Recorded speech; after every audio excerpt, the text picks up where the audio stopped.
Hi, welcome to Midweek camera roll number 10. I'm getting a little bit out of sequence now because I'm not going out every week, or perhaps not releasing these videos every week. Being a part of that is because my photography isn't as prolific. That's a strong word, isn't it? Prolific. When you don't get out as much as you want to, and photography is your hobby, and you think, oh, I must go out. Nonetheless, I do have some images, perhaps taken over a couple of weeks.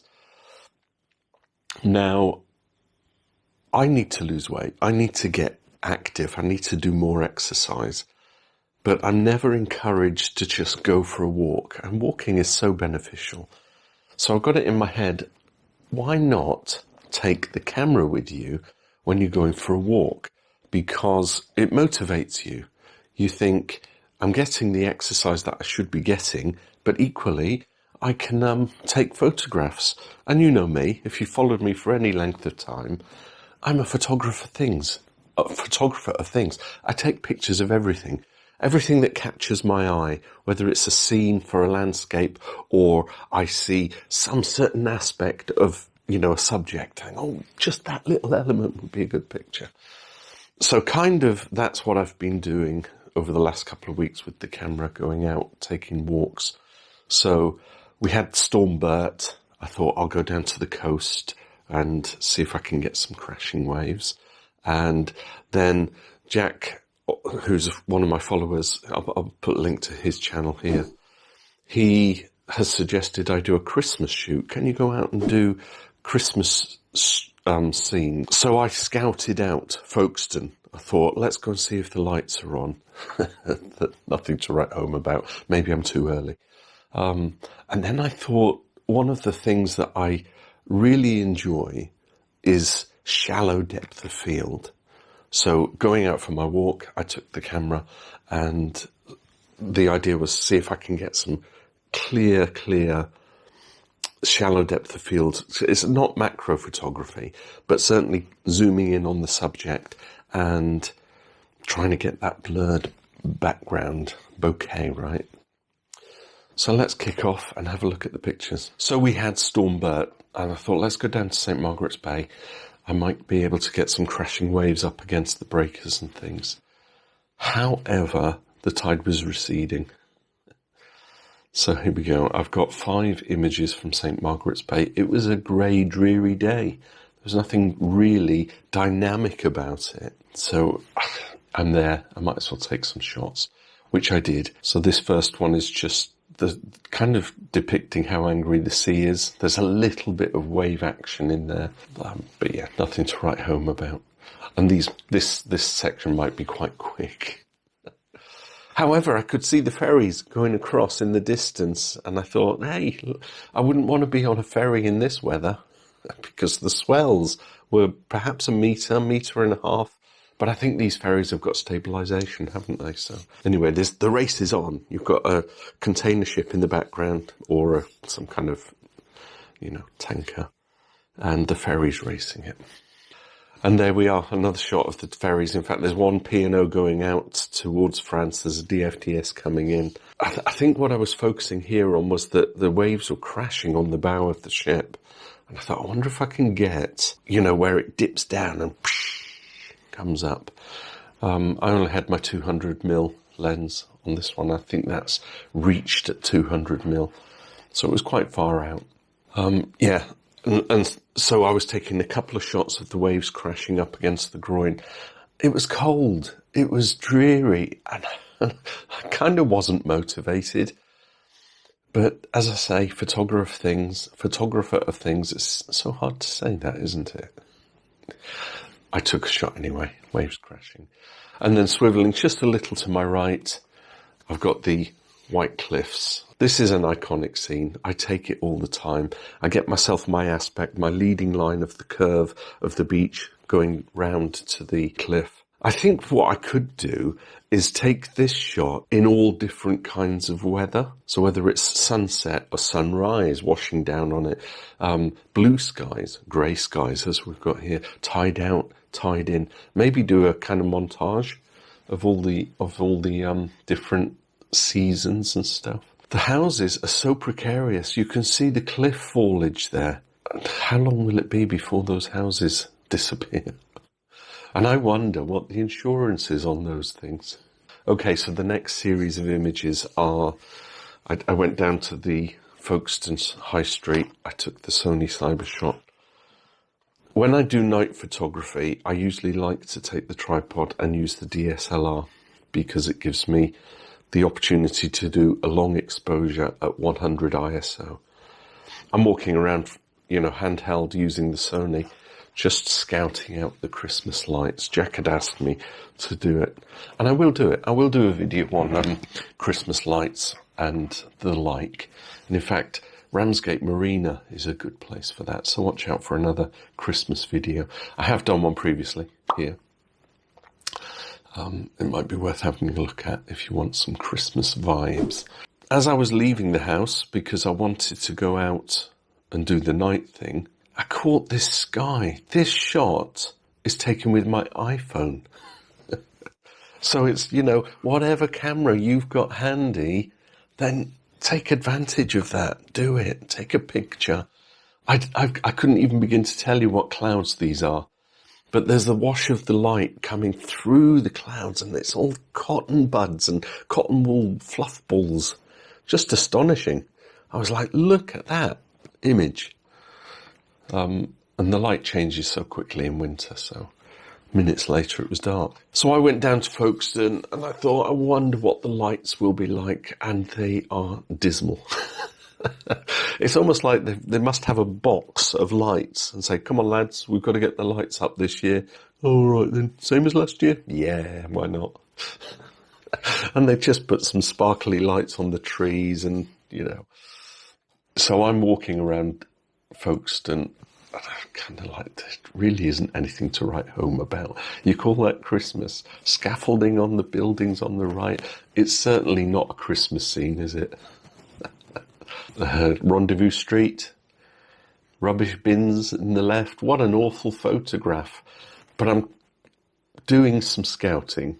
When it comes time to actually do a Christmas shoot, I'll probably go to Canterbury because they do the Christmas markets and stuff. Might even do that this evening, actually. Give you a video at the weekend. They're doing some effort. You can see that, the lights on the trees and the Christmas tree there. So, kind of not bad. It's me getting out with the camera as well. That's the important thing. Couple of shop windows that have been dressed for Christmas, obviously. I do like this kind of photography where you've got kind of the darkness that you are present in, and then you're getting the light thrown at you from inside the shop.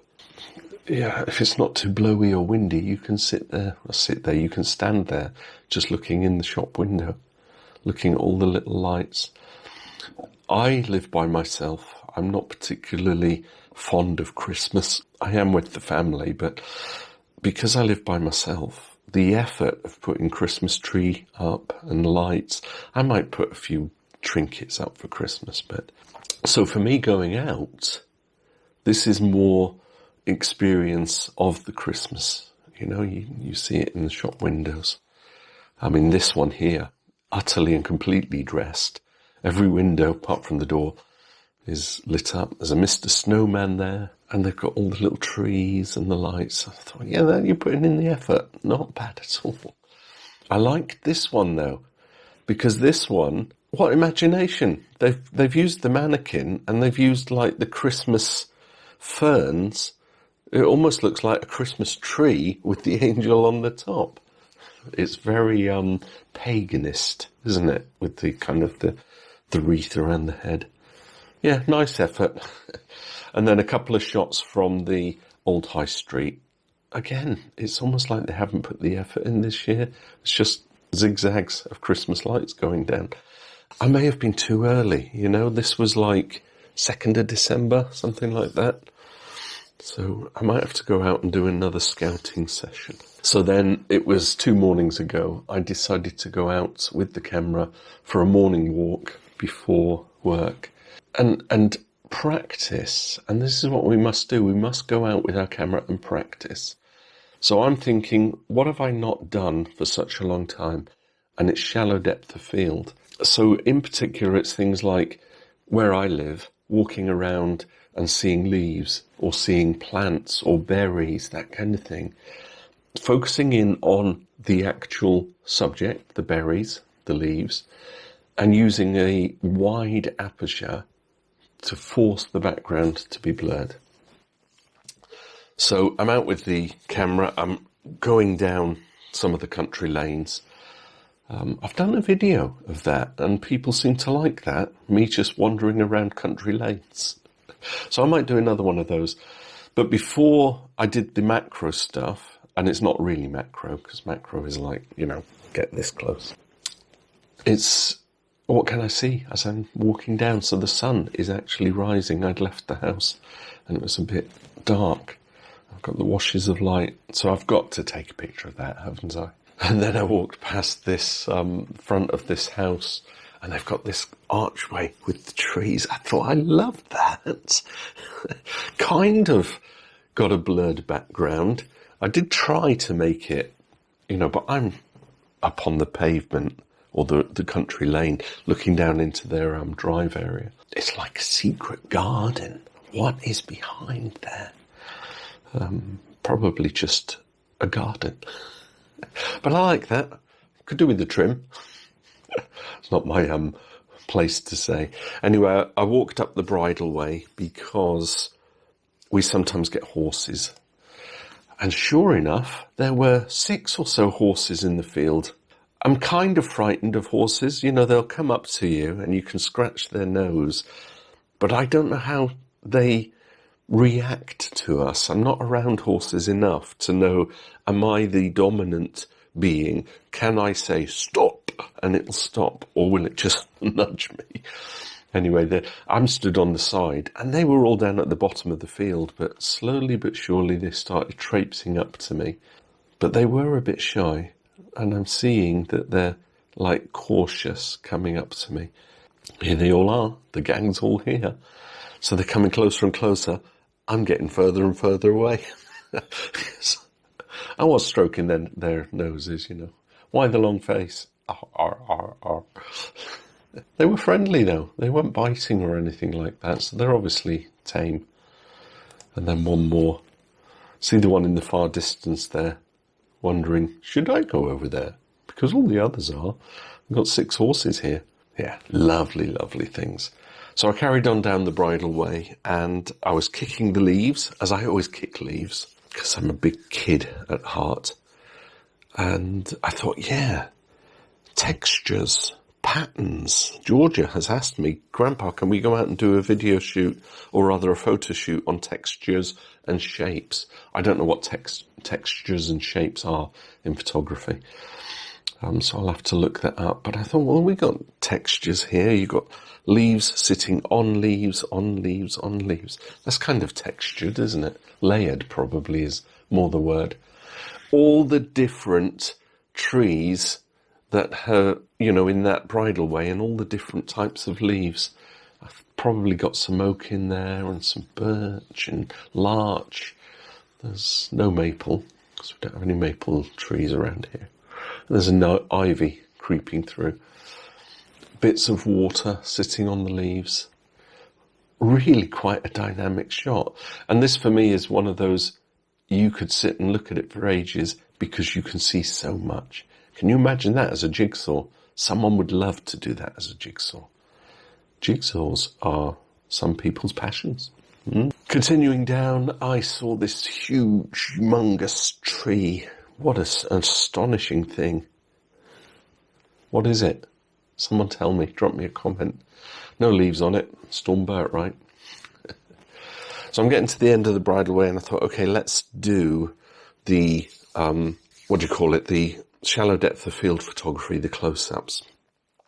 So I'm looking at the public footpath signpost. I'm thinking, okay, I'm going to use that as a subject. I'm going to try and blur out the background. But I took the scene first and foremost with the country style. That's where I go over the hill. Over into the field, and you will see the video that I took just recently, is going to be released on Saturday, just in that field. It's a fun one. I enjoyed doing it. So, zooming in 200mm just to get the signpost and blur out the background. Now, I do love a shallow depth of field photograph because the background being blurred, your eyes are drawn to the subject. You kind of dismiss the background straight away. You can alter it, you can darken it, you can add contrast, but your eyes are still drawn to the subject. So that's kind of what I'm going for in the next batch of pictures. Too close, not particularly sharp, but I liked all the little water droplets just hanging off the bar. Again, blurred background, so your eyes are drawn to it. Then I thought, how about this tree? But I couldn't get the focal range. And you can see where I was obviously focusing on the top third. The middle and the bottom third are blurred. So is that good for cropping? Should I be doing this and just turn that into a landscape? I think so. In fact, let's do that and just see. So there it is as a portrait, and then this is it if I've just cropped in to the sharp area. Trouble is there's no blurred background, right? So back to the portrait. At least I've got some blurred part. See the shallow depth of field, right? So walking along, I'm thinking, okay, let's try this with some branches sticking out with some leaves. And that's nice. I like it. I've got the textures of the trunk on the right, and there's droplets of water, and the background is blurred. Fascinating. I'm getting pleased with myself as I'm walking along. I'm thinking, yeah, I can do this. I don't do it enough, but it's adding those little bits of photography skill to our canon, I want to say, you know, just to our box of tricks. I can't think of the word, but you know what I mean.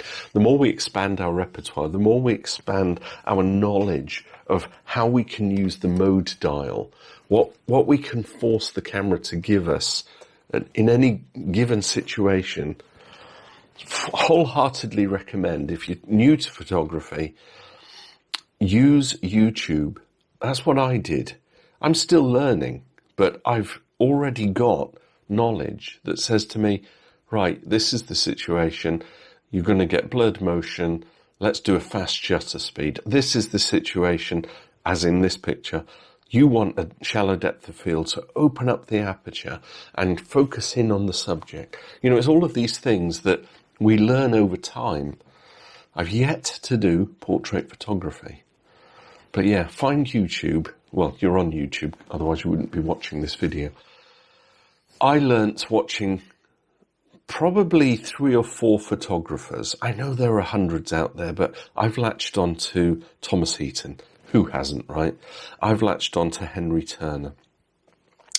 I initially latched on to Gary Goff because he was giving me lots of hints and tips.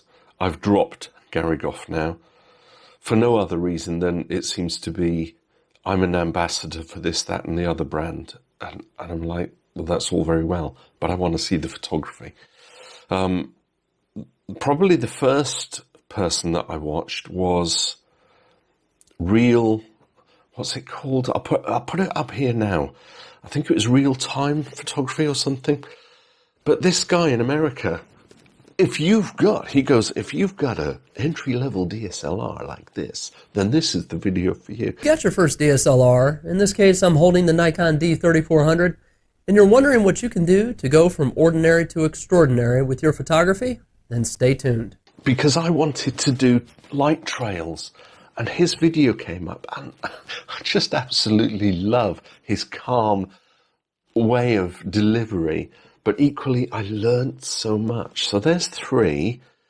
I did jump on Phototripper for a long time, but that was more for the fun rather than learning anything. And First Man Photography, and I've dropped those last 2, so I'm kind of just following 3 photographers. But you can learn so much from others if they impart their knowledge to you. Anyway, back to this. Walking along, I used the flash on this one so that I was looking up at the leaf and I just couldn't get it bright enough. So I thought, hey, pop the flash up, see if that works. Of course, what it's done, it's illuminated all the little water droplets. So the flash has highlighted that, but it's still given me the green of the underside. It would have perhaps been nicer if the sun was behind me and that was shining down. I like this one. I've kind of got quite a lot in focus. This is the Clematis vitalba, or the old man's beard. I love that. It's almost like feathers. Isn't that fine, fine plant? I don't know what its purpose is in life other than looking pretty. This is hollybush, and you've got kind of the birth of new holly leaves coming out, but why are they burnt at the edge? I thought holly leaves were all year round. Anyway, close up, blurred background, very nice. Not particularly sharp, this one, but I was trying to get the focus on the berries, and that one in the middle looks like it's, it needs like an Allen key or something. Perfect. They say there are no straight lines in nature. Tell me that's not a straight line. That's almost a perfect, I'm going to say, isosceles triangle. 3 equal sides, right? That's straight lines in nature, if you ask me. Blurred background. It's working. I have no idea what this plant is, but I was fascinated by I guess they're the pods for the seeds. That's how it will pollinate itself. I'm not, big on plants, but you know what I mean. But I got some nice focus here of that whole snappy area. Not even giving you the metadata for these. I'm just doing them. Red berries, but the red berries are hidden under the leaves. So I'm thinking this plant is probably like a pod, and eventually it opens out and then the berries are available. Do the birds eat berries? They're red. Red is danger, right? I managed to get almost both pods with both berries in focus while the background is blurred. Quite nice. I was quite pleased with this one. It's a shame that the foreground plant or the flower has got kind of burnt edges on its leaves. I suppose if you're going to do a nature photography or plant photography, you've got to be aware of when the plants are in bloom and none of the leaves are damaged. But saying that, I could walk around for ages and just find the perfect plant to take a photograph of. But we got the water on the petals and I thought, yeah, that's nice. I like that. The back plant is blurred. Isn't that so... maybe I should be actually thinking about F8, F9, because even though I'm that close, I could probably still get a background of blur using F9. I think I'm here at F5, F6. So the first 2 flowers are in focus. The back flower is not in focus. This is difficult to photograph because everything that's closer to me is blurred, but everything that's... I need to practice, and that's what I'm doing here. I'm out walking, but I'm taking my pictures. And then the rose bush just outside my living room window. I caught one of the buds, sharp as anything you like, the one behind, blurred, and they're only like a fraction apart. This photography is difficult, isn't it? Anyway, so there you go. That was midweek camera roll number 10. A little bit of beach, a little bit of scouting for the Christmas lights. I need to do a video on that. That would be so much fun. A little walk in the countryside and then some... Are we going to call it macro photography or is it just close-ups? Drop me a comment. Tell me what proper macro is. Yeah, let me encourage you, if you're learning photography, then definitely use YouTube as a channel or rather a platform for learning how to do things. And remember that nothing is wrong in photography. If you want to take a picture of just clouds, do it. If you want to take a picture of, grass or seascapes or trees or planes, go to the local aerodrome, take pictures of planes. Whatever it is, use the camera to capture that moment in time that your eyes and your imagination are capturing. I think we've all got an arty and a logical side, haven't we, to our brains?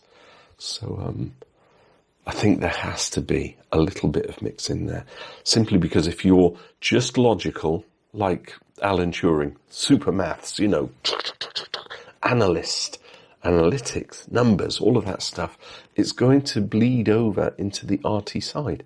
Because I know when I'm writing computer programs and I have to write a function or a procedure, and I'm stepping through my code and I'm putting in some loops and I'm watching the code run through, retrieving information and then dropping out of the function and delivering the result, I sit back and go, yay!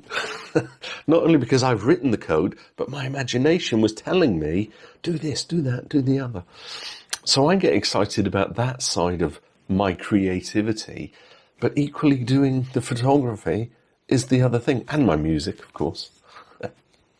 Okay, waffling enough. Thank you so much for watching Midweek Camera Roll number 10, and watch out for this weekend's video. It's going to be on the changes of a tree over the 12 weeks of autumn. I will put the link here, and here's the thumbnail. You can't watch it till Saturday, but it's coming. Bye for now.